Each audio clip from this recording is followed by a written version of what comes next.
What up, man? It's your boy, Sisters of Suicide, Ace 29, back with another video. Oh, hell no. Make sure you smash that like button when you come in. Okay, man. Now, shout out to The Guardian for this article right here. And shout out to my man, Ralph Bottles, because I got this from Ralph Bottles' community tab. Let's get it. Okay, so, I don't know if y'all been paying attention or if you've seen the videos that's been going around about the coronavirus basically being, pre-planned, and Bill Gates, Bill Gates is the one that's in the video, basically saying if you want to, take out this many people, it has to be done through a worldwide virus, right? If you seen that clip, I'm gonna make this.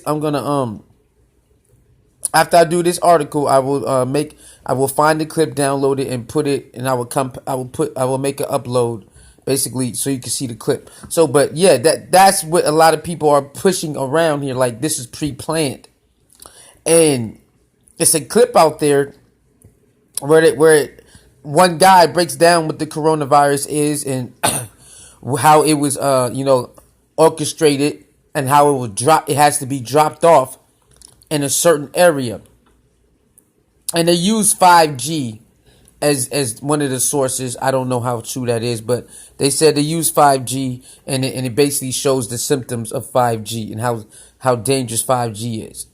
And I don't know if 5G started in Wuhan or not, but they are saying that China are saying that US came over there and dropped the coronavirus off, and it's not too far off from what the videos we've been watching. It's not too far off. Okay, now let's get to it. Coronavirus outbreak, American coronavirus. China pushes propaganda that casting doubt on virus origin. See? All right, one of the most popular topics on the Chinese microblog Weibo on Thursday was 1 minute clip of U.S. congressional hearing this week on how the country was dealing with the coronavirus. In the video posted by People's Daily, Robert Redfield, director of U.S. Centers for Disease Control and Prevention, is asked whether they may have been deaths attributed to influenza that could actually have been the result of COVID, 19. Redfield responds in affirmative. The same case have been actually diagnosed the way in the United States today. Redfield's vague answer was enough to add fuel to conspiracy theory that has been gaining traction over the past 2 weeks in China, that the coronavirus did not originate in China but may have come from the U.S. instead. The U.S. has finally acknowledged that among those who had died of the influenza previously were cases of the coronavirus. The true source of the virus was the U.S. One commenter said, "The U.S. owes the world, especially China, an apology," another said. American coronavirus, one wrote. The theory has gained traction over the past few weeks after respected epidemiologist Zhong Nanshan said in a passing remark at a press conference on 27 February that although the virus first appeared in China, it may not have originated in China. Zhong later clarified his statement, saying the first place where a disease is discovered does not equate to it being the source, he told reporters, but neither can we conclude that the virus came from abroad. Only through investigations and tracing can we answer the question. Yet along Zhong's first comment has stuck, repeated by Chinese diplomats, state media and officials who have subtly encouraged the idea. On Thursday, a foreign ministry spokesman suggested within evidence that U.S. military might have brought the virus to Wuhan, the centre of the outbreak. Zhao, accused the U.S. of lacking transparency, saying on Twitter, when did patient zero begin in U.S.? How many people are affected? What are the names of the hospitals? It might be U.S. Army who brought the epidemic to Wuhan. Be transparent. Make public your data. U.S. owes us an explanation. China ambassador to South Africa said last week on Twitter that the virus was not necessarily made in China. And editorial and last week also echoed Zhong. The epidemic was first reported in China, but it does not mean necessarily originated in China. The WHO has said many times that COVID 19 is a global phenomenon with its source still undetermined. Officials have framed the campaign as a protest against the politic- politicization of the outbreak by countries such as the U.S., where some officials have continued to use the term Chinese coronavirus or Wuhan virus, despite the World Health Organization discouragement. But analysts say China may be looking to deflect blame as the coronavirus spread around the world. We might be heading into first global recession caused by Chinese Communist Party mismanagement, wrote Bill Bishop, author of China newsletter Sinosim. Previous man-made disaster in China since 1949 never really spread outside the People's Republic of China's borders in meaningful ways.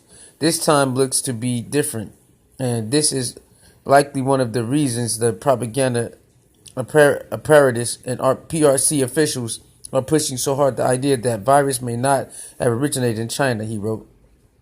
For weeks, Chinese state media pointed to seafood market in Wuhan as likely origin from the virus, while researchers said the source had not yet been determined. But few have floated the idea that it came from outside of China. Another respected Chinese researcher, Zhang Wenhong, said in an interview with China Daily that he did not believe that the virus had been imported into China. He believes different. If that was the case, we should have seen patients emerging from different regions in the country around the same time, rather than their concentration in Wuhan, he said, in comments that later appeared to have been removed from the interview. I think the consensus is still clearly that the virus did originate in China, said Jane Duckett, professor of the Scottish Centre for Chinese Research, University of Glasgow, focusing on Chinese policy and health. This would appear to be a nationalist narrative aimed at countering criticism of the Chinese government for not being managing the outbreak in its early stages, she said. Shifting the narrative may also be important as China tries to move forward now that new infections appear to have leveled off. This week, the Chinese leader visited Wuhan for the first time since the outbreak began as state media pronounced victory in near. State media showed elaborate celebrations marking the closure of the last of the temporary hospitals in Wuhan. This is a propaganda effort aimed at the domestic audience. Among the Chinese public, there is a general awareness that delays in notifying the public led to many more infections in Wuhan, said Victor Shi, politics professor at the University of California, San Diego. He said the campaign is aimed at distracting the public from the party's delayed response.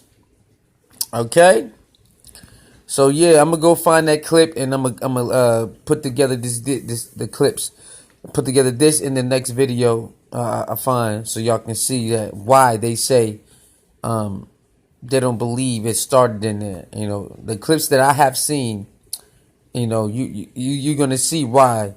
They are saying, no, the U.S. came here and dropped it off.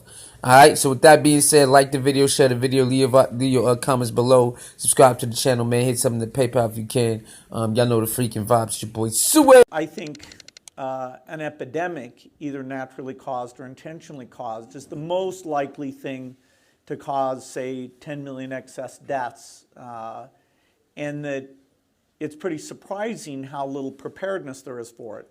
Now, it's tricky because this is a global problem, so how do countries work together?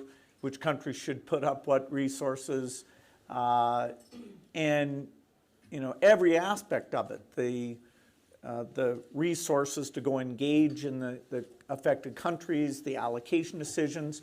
As we've seen various flu scares come along, we haven't had a super good response. So the paradigmatic examples are smallpox for an intentionally caused thing, that there was a simulation called Dark Winter that didn't come out very well, i.e. smallpox scored 1 and humanity scored 0.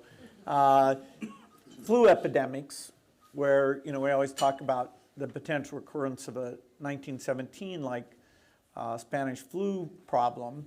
And then Ebola, which although it was much smaller, there was some luck involved in that. Because it wasn't spread through respiratory contact, the reproductive rate was a lot lower, and it was basically people who were sick or dead who were doing most of the transmission. And so through a lot of heroic effort and a little bit of luck, it stayed under control and was largely contained to the 3 countries. Zika is still recent enough that the understanding of, okay, should we have seen it sooner? Even understanding what the steady state case looks like in terms of immunogenicity, why it showed up in South America and didn't show up in Africa.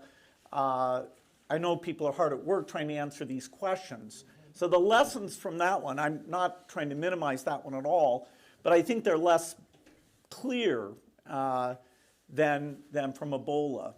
I think it's too bad in a way that we had to have these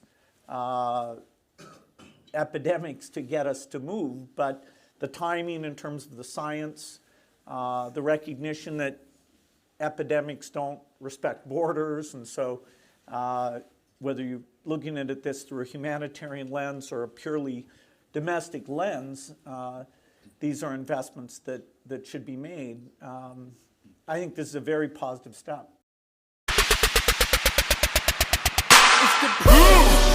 I don't lose! I win!